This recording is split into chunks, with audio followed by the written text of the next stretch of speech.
Hello, hi and welcome back to my YouTube channel. So before kita proceed video-video yang lebih menyeramkan, I just nak ucapkan thank you dekat korang sebab finally kita dah reach 1k subscribers. So thank you so much dekat korang sebab subscribe I punya YouTube channel, view I punya video, selalu komen dekat I punya YouTube and selalu tekan button like dekat I punya video. Thank you so much dekat korang sebab tanpa korang I tak akan dapat reach 1k subscribers tu. So before kita proceed dengan kisah-kisah yang lagi seram, siapa yang belum tekan like and button subscribe, korang tekan sekarang sebab button tu tekan tanpa perlu membayar apa-apa pun. So without wasting any time, let's roll the intro.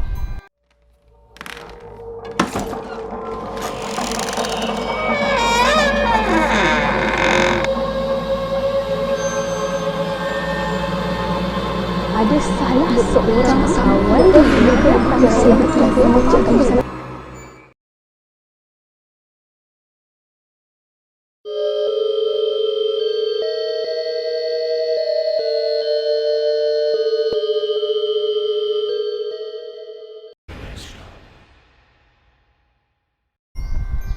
Kisah yang pertama ni terjadi kepada Ana yang berasal daripada Johor Bahru. And perwatakan Ana ni dia lebih kepada dia boleh nampak makhluk-makhluk halus ni tau.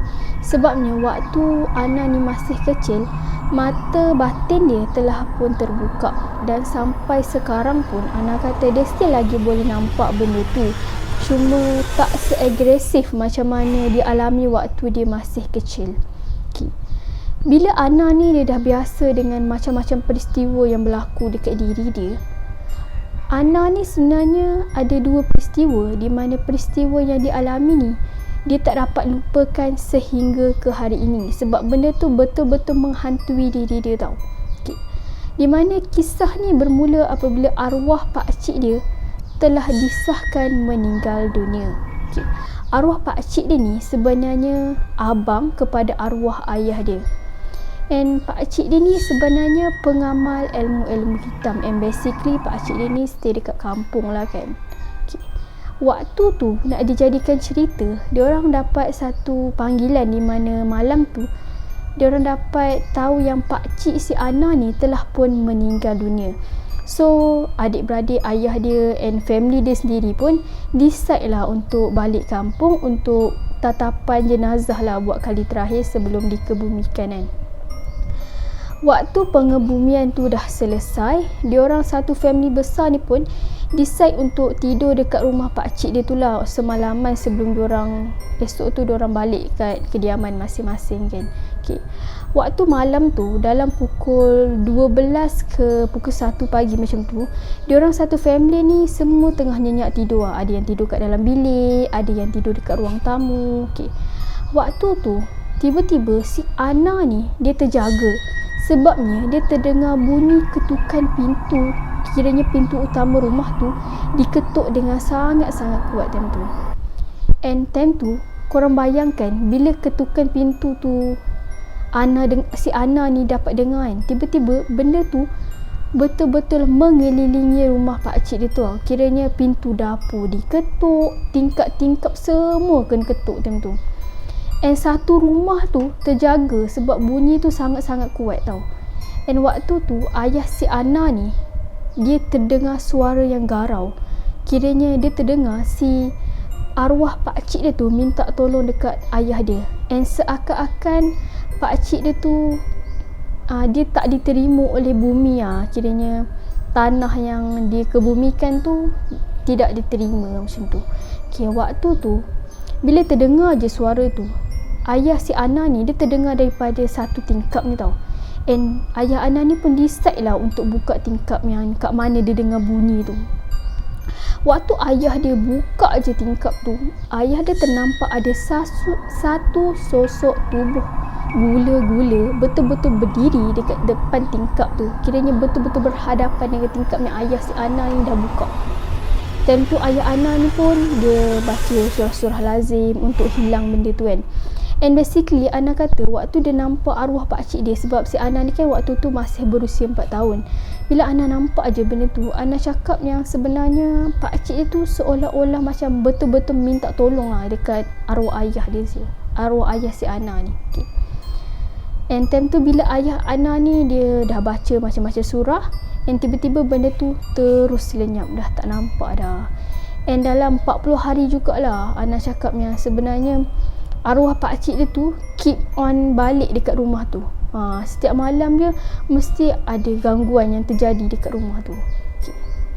Ada satu peristiwa ni pula di mana waktu ni Ana dengan ibu dia telah decide untuk keluar rumah. Kiranya diorang nak keluar lah, tapi diorang decide untuk keluar melalui pintu belakang. Kiranya diorang nak lalu pintu jalan dekat dapur tu kan. Okay.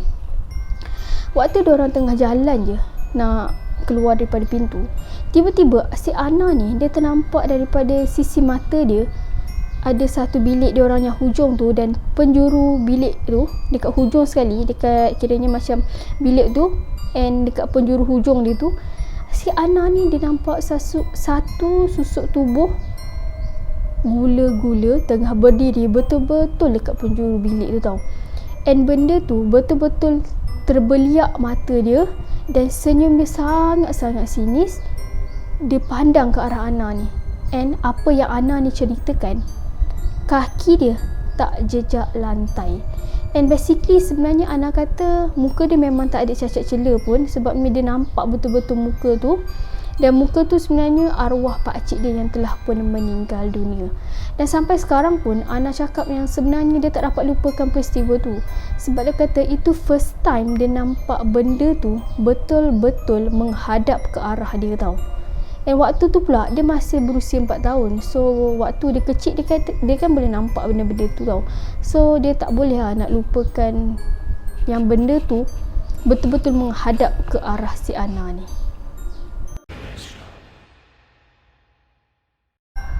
Kisah ni terjadi dekat Ana ni. Waktu tu Ana ni dia telah dikurniakan seorang cahaya mata, dan dia pun telah mencecah usia 30 tahun tau. Okay, basically Ana ni dia tinggal dengan mak dia sekali, dengan laki dia, and also dengan mak dia lah, sebab tentu ayah dia pun dah tak ada dah. So dia decide untuk jaga mak dia sekali.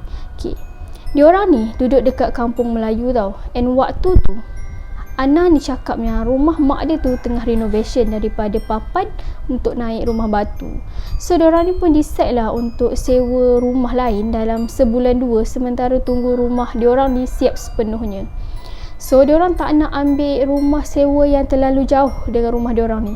So diorang adalah dapat satu rumah ni, di mana rumah ni sebenarnya dia okey je, cuma kalau kita tengok daripada luaran dia, rumah ni sebenarnya dia agak usang, sebabnya dah lama dah orang tak sewa rumah tu. So diorang fikir macam 2-3 bulan je, tak terlalu lama lah kan. So diorang pun proceed je lah untuk sewa rumah tu. Okay. Waktu 2-3 hari diorang stay dekat rumah tu, tak ada apa-apa gangguan pun. Tapi hari ketiga je benda tu mula mengacau diorang sekeluarga ni tau. Ada satu hari ni di mana waktu tu waktu maghrib, si Ana ni dia terlupa untuk tutup pintu rumah dia. So tiba-tiba anak si Ana ni pun cakap lah dekat Ana ni, "Mami, ada orang ajak kakak main dekat luar." Time tu si Ana ni pun macam pelik lah, siapa je nak ajak waktu maghrib anak dia main dekat luar, betul tak? So dia terus tutup pintu dia, dan dia cakap dengan anak dia tak ada siapa-siapa pun yang ajak anak dia main. Okay. And waktu malam tu pula dalam pukul 2-3 pagi, si Ana ni macam dia nak menghisap rokok lah dekat luar kan. And time tu dia pun nak melepaskan hajat dia juga, sebab toilet rumah tu dekat bahagian luar. Kiranya toilet yang dekat luar, bukannya sekali dengan rumah tau. Waktu tu Ana kata bila dia masuk je toilet, kiranya toilet tu dia berbumbungkan zinc, bukannya guna apa? Orang kata guna shilling. Dia tak ada shilling, kiranya dia zinc je. Dan zinc tu pula, separuh zinc tu dia boleh nampak dekat luar. Kiranya kan ada zinc yang transparent tu kan, yang boleh kita nampak dekat bahagian luar kan. Okay. Waktu tu Ana ternampak ada macam kain putih yang ada tanah liat sikit lah, tengah tergantung dekat atas bumbung tu. And Ana ni pun cakap lah, maybe jiran dia yang pergi jemur kain dekat atas bumbung tu, and waktu Ana tegur je macam tu, tiba-tiba si Ana ni terdengar bunyi ketawa yang agak-agak sayup dekat tepi telinga dia, dan tiba-tiba juga dia bau haruma yang sangat-sangat busuk tau time tu. Time tu dia dah agak dah, yang dia tengok tu sebenarnya bukan pakaian tapi kain Kak Ponti.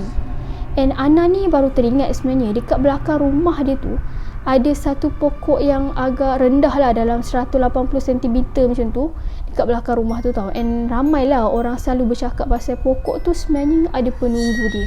Okay.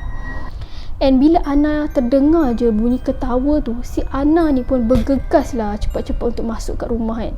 Waktu Ana ni nak masuk je dekat rumah, dia kata kaki dia sangat-sangat berat untuk melangkah, tapi dia still lagi boleh berjalan lah. Okay. Bila dah sampai je dekat dalam rumah tu, so Ana pun rasa macam selamat lah, benda tu tak akan ikut dia sampai dekat dalam rumah. And waktu tu Ana kata dia tengah berdiri dan dia macam dia membelakangi pintu bilik, sebab dia dah masuk bilik dan dia nampak mak dengan anak dia tengah nyenyak tidur. So dia pun nak ambil lah handphone dia untuk masuk dekat bilik dia kan. Okay. Waktu dia nak tekan je telefon bimbit dia tu, dia kata dia ternampak ada satu Kak Ponti tengah terbang, kiranya kaki tak jejak kat tanah, betul-betul dekat pintu yang dia nak keluar tu tau. Waktu tu si Ana ni dia tak nampak pun kiranya full muka Kak Ponti tu, cuma dia nampak pakaian dia macam dah kotor, ada tanah-tanah liat macam tu, kira tanah-tanah perkuburan macam tu lah. So Ana ni dia terus tutup mata dia dan dia pun bacalah ayat-ayat pelindung diri dia. Waktu dah baca tu, and tiba-tiba benda tu pun dah berlalu pergi. Okay. Ana ni pun, dia pun esok tu dia decide untuk panggil seorang pakar lah untuk tengok-tengokkan rumah sewa dia tu, sebab dia tak nak apa-apa yang terjadi kat mak dia, dekat husband dia, and juga anak perempuan dia yang masih kecil tu tau. So Ana ni pun bila dia panggil je pakar tu, apa yang pakar tu cakap sebenarnya, dekat belakang rumah dia tu kan ada pokok kan, and pokok tu sebenarnya ada orang tanam ponti dekat pokok tu. And basically pokok tu sebenarnya memang dah sebati rumah si Ponti tu. And sebenarnya rumah yang si Ana ni sewa adalah rumah bomoh yang telah pun meninggal dunia. And bila ustaz tu cakap, basically benda tu memang akan keep on ganggu diorang ni lah sebelum diorang ni keluar daripada rumah tu. Kiranya diorang kena keluar juga daripada rumah tu. Tapi si Ana ni dia tak nak cari rumah sewa yang baru, dia pun stay je lah rumah tu dalam sebulan 2 sementara tunggu rumah dia siap renovate. And sebenarnya si Ponti ni dia cari seseorang yang boleh dia berdamping tau. And Ana ni kan dulu kan mata hijab dia pernah terbuka kan.